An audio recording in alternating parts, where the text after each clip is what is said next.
সবুজ পাহাড়ের পাশে ছোট্ট এক গ্রাম। সেই গ্রামে থাকে দুই দুষ্টু কিন্তু বুদ্ধিমান বন্ধু, টুনা আর টুনি।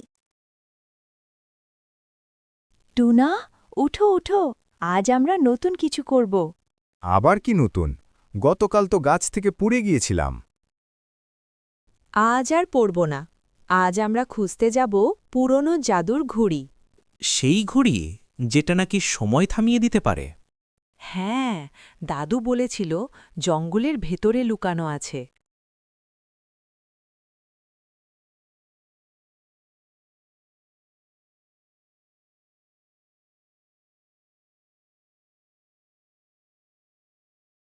তোমরা কি সত্যি সেই ঘড়ি খুঁজতে চাও? হ্যাঁ দাদু, আমরা ভয় পাই না। ওটা সাধারণ ঘড়ি না, ওটা সময়রক্ষক ঘড়ি। সময় রক্ষক?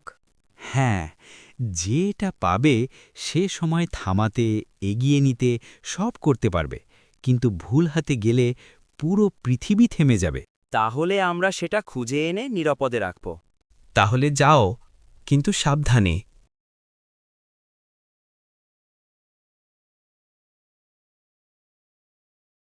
এই পথটা খুব অদ্ভুত লাগছে। সব গাছগুলো যেন আমাদের দেখছে।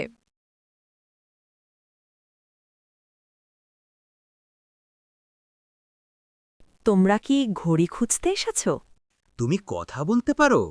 আমি সাধারণ পাখি না, আমি সময় রক্ষকের দূত।